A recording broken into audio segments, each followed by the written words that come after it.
So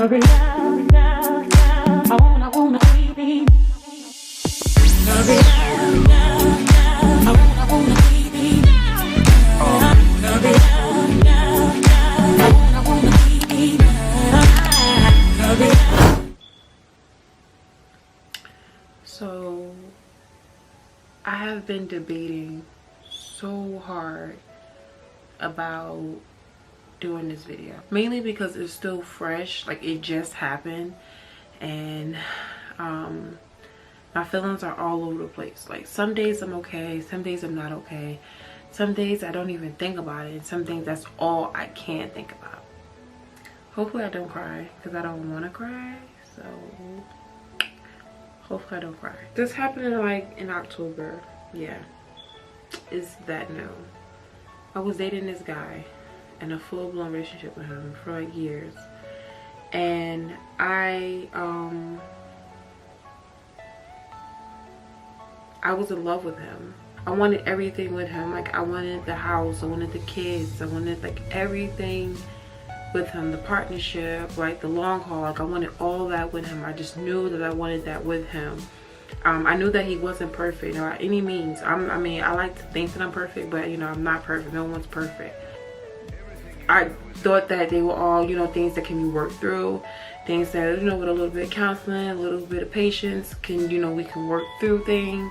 I love him so much, and I can't imagine me being with anybody else but him. Like I am literally in love with him, and the thought of him not being, us not being together, literally makes me sick. We were talking about marriage, you know, about kids, and like what things that we wanted to do in the future. And you know, at this time we were okay. Yeah, we had our arguments here and there, but we were okay. It wasn't bad, you know. It wasn't like crazy. We were okay. Now this particular day, I was coming home from work, and I got home like mad late. Like it was almost like 7 o'clock at night around this time. Like I got home so late from work. Normally I'm home around like 4 o'clock, but this particular day I got home late. So I ended up going to church, talking to pastor, and he was asking me like, you know, I have no problem giving you guys counseling. Like, you know, we're having this whole conversation, everything's all good in the hood. So I'm like, oh, I'm all excited. So I'm like, okay, let me call. Okay, for the sake of this video, let's call him Michael. So I'm like, okay. I'm all excited. I'm like, okay, let me call Michael. Let's talk. Let me tell him this good news. But I'm calling him. He's not answering the phone. And I think at one point he sent me the voicemail. So I was like what's up? So I was like, all right, whatever. He might be busy, might be asleep, you know, blah, blah, whatever. Didn't think nothing of it. As I got closer to coming home, something hit me. And it was just like, go to his house.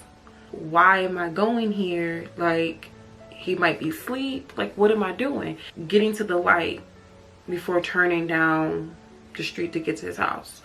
So I'm there, and shockingly there was like no other cars on the street, but it was really early. It was like 7:30 at night. So I'm at the light. The light turned green. I'm still standing there. The light turned yellow. The light turned red. I'm still there. The light turned green. The light turned yellow. The light turned red. And I'm still at the light. And I'm like, what are you doing? Like, but then like deep down, like my subconscious was like, sis, just listen to me for once. Come down the street. I'm in front of his house. And I'm just sitting there. And I think I sat there for like 5 minutes before getting out the car. I tried to go into his driveway, but the driveway was locked. And I'm like, well, that's weird. Why would he lock the driveway? Only time he locked the driveway is if he's going to, you know, out of the state to visit his mom or whatever. That's when he does that. But he has to go to work, so why would he do that? I'm confused. I look and I didn't see his car, so I'm like, okay, he's not here. So why am I here? I tried calling him again. No answer. So I get out the car, I knock on the door. No one comes to the door. So I'm like, you see? No one's home. Go the fuck home. Go to sleep. You're tired. You're delusional. Just go home. And as I'm getting ready to turn around and go home, his uncle answered the door. So I'm like, hey, I just wanna get something off the sun porch. Like, I just wanna fix something up and I'm just gonna go out. He's like, oh, well, you know, I'm about to leave. I said, no, it's fine. We'll be in and out. I was gonna get something, blah, blah.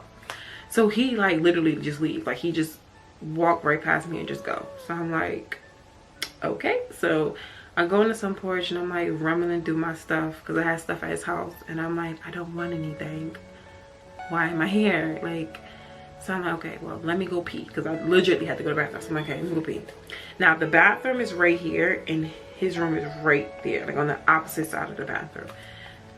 So I go to the bathroom, I pee, and I'm just looking at myself in the mirror like, what are you doing? Like, what are you trying to get? Like, what's happening? Like, what are you doing? Like, you're going hard in the paint. Like, for what? Do you expect something? Do you think something? Like, what is wrong with you? Like, hello, what are you going through? So I'm like, all right, let me just go in the room. Let me just go and I can just show myself that he's not here. And I can go home and stop being weird, because I'm freaking myself out right now. Like, what the hell? I'm in front of the door now.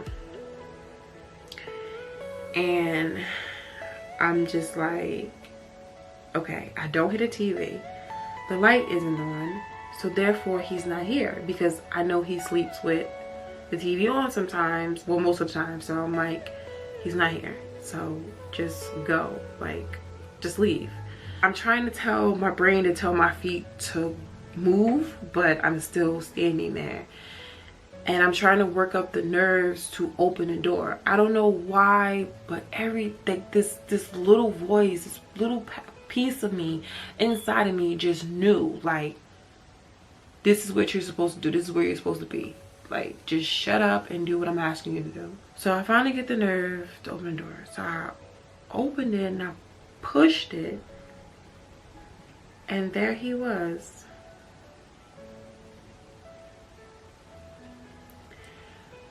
There he was. With some girl having sex. And I'm just like, what? Like, I was so pissed. Now, I was so pissed. So he pushes me and closed the door, right? So I start kicking, like trying to like kick the door in to get in there, and I just like gave up. And then he comes out, he's dressed, and I'm like asking him, like, what are you doing? Like, what, like, literally, what are you doing? And then I hear the girl say, what's going on? Who is that? So the math is going in my head now, because I'm like, wait, she don't even know about me.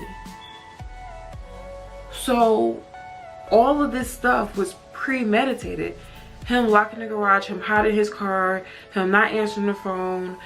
All of this was premeditated, because he knew he was getting ready to do this.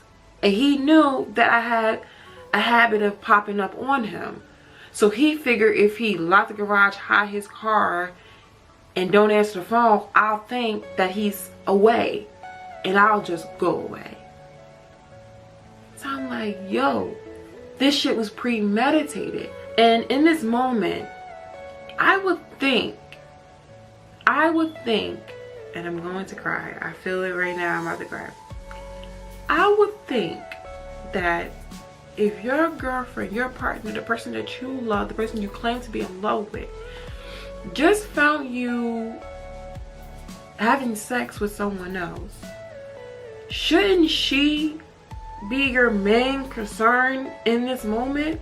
I feel so stupid. I feel so stupid. Like, even just telling this story, like, it just feels so stupid. Instead of him making me his main concern, he tries his best to put me out of the house so he can handle her. He literally starts dragging me by my feet towards the door. And I'm kicking and I'm screaming and I'm yelling and I'm crying. He's like, oh, I'm gonna call the cops on you. I'm gonna call the cops on you. Like, get out. Like, you gotta go.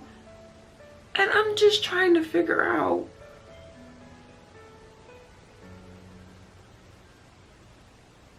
am I not your girlfriend? Like, am I not the person that you tell that you love me? Am I not the person that you plan your life with? Am I not that person? Why are you putting me out instead of her? He literally dragged me out of his house, slammed the door in my face, locked the door, and I'm literally outside crying.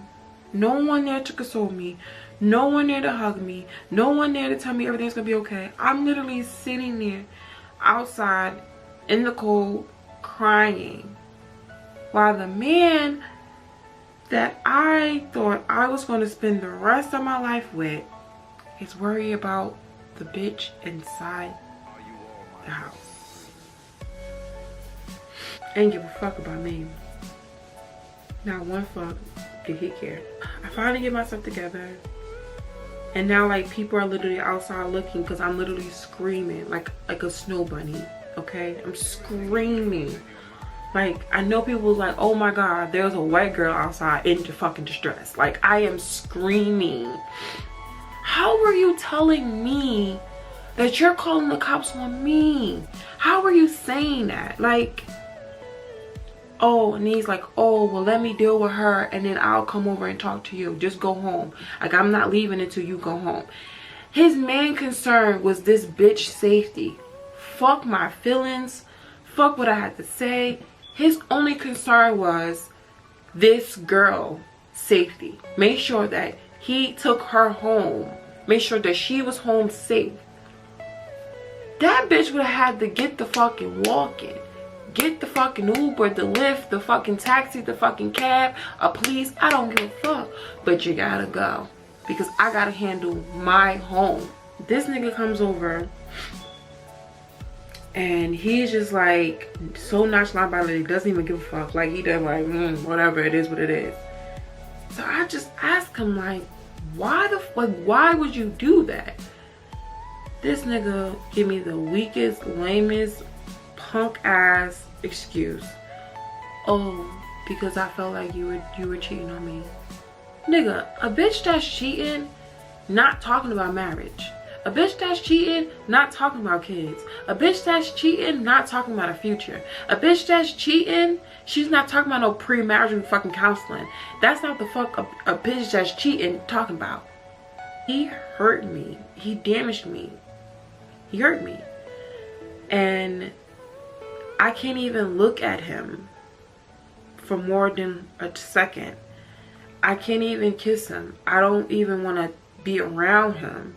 I don't want to have sex with him. I don't even bother with him. And I don't think he understands that there's trauma. You just inflicted trauma on me. Because I loved him so much, I was like, you know, maybe we can work through this. You know, maybe, you know, we can just go to counseling and everything will be better. Then I was like, you know what? Nah. Like, I keep going back to the way the whole situation was. Like, he really showed me what I meant to him. Sis, you deserve better than that. Like, this man dragged you out of his house, threw you out in the cold to protect some fucking girl that he swear he don't even know like that. So I'm like, why do you want to fix anything with him? Why do you want to give a second chance to him? Why do you want to be with him?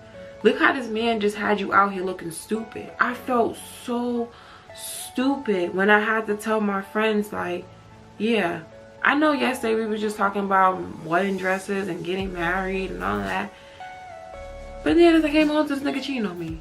Like, I felt so stupid. Like, he don't even understand.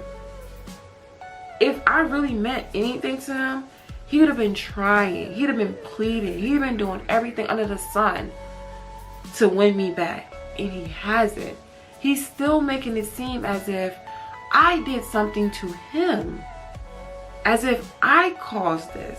As if the pain that I feel is a result to something that I did.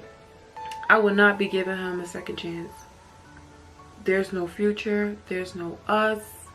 There's no maybe. It's just not happening.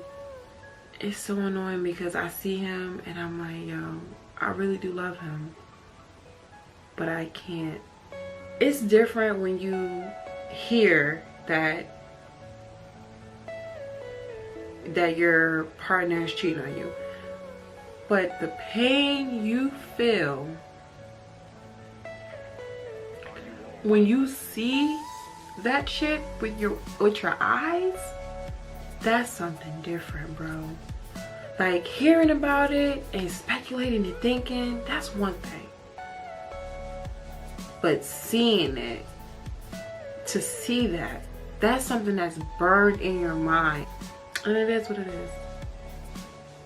It is what it is.